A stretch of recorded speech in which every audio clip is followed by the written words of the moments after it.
Hello friends, આજે છે 1 જુલાઈ એટલે કે સીએ ડે, મારો દિવસ. જ્યારે કોઈ પહેલી વાર સાંભળે ને રિલેટિવ કે આ સીએ છે, ત્યારે એનું પહેલું જ વાક્ય એ હોય કે કેવું સારું સીએ હોય ને એટલે એસીમાં બેસવાનું, શાંતિથી અને સાઇન કરી અને પૈસા કમાવાના. પણ એને એ નથી ખબર હોતી કે એ સીએ થવા માટે કેટલું સ્ટ્રગલ કર્યું હોય છે અને સીએ થયા પછી પણ કેટલું સ્ટ્રગલ હોય છે. જ્યારે સીએ સ્ટાર્ટ કરીને ત્યારે જે બુક્સ જોઈને પહેલી વાર તો લિટરલી ચક્કર આવી જાય કે આટલું બધું આટલાક જ ટાઈમમાં કેમ પૂરું થશે. પણ ધીમે ધીમે ધીમે ઇન્ટરમીડિયેટમાં આવી, ફાઇનલમાં આવી અને આવડો બુક્સનો થપ્પો આવડો બની જાય. અને એ પૂરા કરવા માટે ખાલી 6 મંથ હોય. 6 મંથમાં તમારી બુક્સ પૂરી કરવાની, તૈયારી કરવાની, ઇન્ટર્નશીપ કરવાની અને સાથે સાથે બધી જે ટ્રેનિંગ્સ આવે જીએમસીએસ કે આઈટીની ટ્રેનિંગ એ બધું કરવાનું. સીએના કોઈ બી સ્ટુડન્ટ હોય ને, તમે એને દિવાળી, હોળી કોઈની બી ડેટ પૂછો ને એને ન ખબર હોય. એને 2 જ મહિના યાદ હોય, મે અને નવેમ્બર, કારણ કે ત્યારે સીએની એક્ઝામ્સ હોય. આખા સોશિયલ સમાજમાં રહીને, બધા વચ્ચે રહીને એન્ટી સોશિયલ બનવું ને બહુ અઘરું છે. કારણ કે કેટલા બધા લોકોને તમારે જવાબ દેવા પડે. તમારા ઘરના હોય કે તમારા નજીકના મિત્ર હોય, એને ખબર છે કે તમે સીએ કરો છો એ કેટલું ટફ છે. પણ ઘણા બધા એવા લોકો હોય કે એ સમજી ન શકે કે આ કેટલું અઘરું છે. એટલે તમે કોઈ ફંક્શન સ્કીપ કરો કે ક્યાંય કોઈ પાસે મળવા ન જઈ શકો, થોડા એન્ટી સોશિયલ બની ગયા હો વાંચવાના લીધે. કારણ કે એટલું બધું વાંચવાનું હોય ને કે તમે બીજે 1 મિનિટ પણ વધારે આપી ન શકો. તમારે સવાર કે રાત જોયા વગર એક ધારું વાંચવું જ પડે.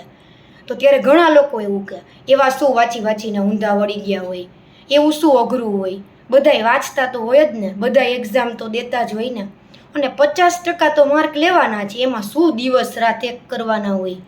પણ હું બધા જ સીએ સ્ટુડન્ટ્સને કહેવા માગું છું કે બધા જ લોકોની વાતને ઇગ્નોર કરજો. તમે તમારી રીતે તમારામાં રહીને બધો જ ટાઈમ રીડિંગમાં આપજો. મારા પર વિશ્વાસ રાખો. આગળ જતાં જ્યારે સીએ થશો ને ત્યારે જે લોકો તમને સલાહ આપતા ને કે સોશિયલ બનો, ફંક્શન અટેન્ડ કરો, એ જ લોકો તમને કોંગ્રેચ્યુલેશન કહેવા આવશે. બધી જ વાતોને ઇગ્નોર કરીને અત્યારે રીડિંગમાં ધ્યાન આપો. અને ઘણી બધી કાળી મજૂરી કરીને જ્યારે તમારા નામની આગળ એ 2 વર્ડ લાગી જાય સીએ, ત્યારે ખરેખર તમારી જે લાઈફ છે ને એ લિટરલી એટલી ફાઇન બની જાય છે. તમને જે રિસ્પેક્ટ મળે છે, બધા તમને જે રીતે જોતા હોય એની નજર જ ફરી જાય છે. પેલું કહેવાય ને, ધ ડિગ્રી મેટર્સ. તમારા ઉપર લોકો વિશ્વાસ કરવા માંડે છે, પરંતુ સાથે સાથે તમારી રિસ્પોન્સિબિલિટી પણ વધી જાય છે.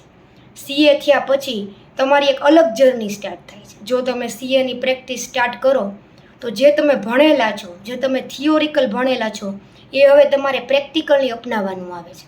જે થિયરીથી ઘણું બધું અલગ છે. કારણ કે આમાં તમારે રિયલ લોકોના જે ફાઇનાન્શિયલ બજેટ્સ છે, ફિગર્સ છે, એની સાથે વર્ક કરવાનું છે. અને મેઇન વસ્તુ કે તમારે લોકોના વિશ્વાસમાં ખરા ઉતરવાનું છે. અત્યારનો આ જે સમય છે ને કળિયુગનો, એમાં લોકો પોતાના પર પણ વિશ્વાસ નથી કરી શકતા. જ્યારે તમે એક સીએ બનો, તમારી પાસે એક ડિગ્રી આવે, ત્યારે જે બીજા લોકો છે જે સાવ તમારાથી અજાણ્યા છે, એ તમારા પર વિશ્વાસ મૂકે છે અને પોતાની જે પર્સનલ મેટર્સ છે, ફાઇનાન્શિયલ ફિગર, એ તમારી સાથે શેર કરે છે. અને એની જે ક્રિટિકલ કન્ડિશન હોય છે ફાઇનાન્શિયલ, કે કોઈ બી એને એડવાઇસ જોતી હોય ફાઇનાન્શિયલ, તમારી પાસેથી લે છે. તો તમારી જે જવાબદારી છે ને એ વધી જાય છે. જ્યારે તમે સીએ ભણતા હો ત્યારે તમારે તમારા પર વિશ્વાસ રાખવાનો હોય છે કે હું આ કરી શકીશ. પરંતુ સીએ થઈ જાવ ને પછી તમારે બીજાના વિશ્વાસને સાચો પાડવાનો હોય છે કે તમે જે મારા પર વિશ્વાસ રાખ્યો છે ને એ હું એડે નહીં જવા દઉં. એ વધુ અઘરું છે. સીએ થયા પછી અલગ અલગ ક્લાયન્ટ્સ સાથે ડીલ કરવું, એ લોકોને જે બધા સેક્શન્સ છે એ લેમેનની ભાષામાં, એટલે કે જે સામાન્ય માણસો સમજી શકે એ ભાષામાં સમજાવવા, કે જેથી એ સમજી શકે. કારણ કે એ લોકો સેક્શન્સની ભાષા બધા ના સમજી શકે. એને સામાન્ય રીતે ટેક્સની ભાષા સમજાવવી, એને બધા નાના નાના સવાલોના જવાબ આપવા, એને કોઈ પણ જે એના ફાઇનાન્શિયલ ક્રિટિક્સ કંઈક બી હોય એને જે સોલ્વ કરી દેવા એના ક્વેશ્ચન્સ, એ બધું જ આપણી રિસ્પોન્સિબિલિટીમાં આવે છે.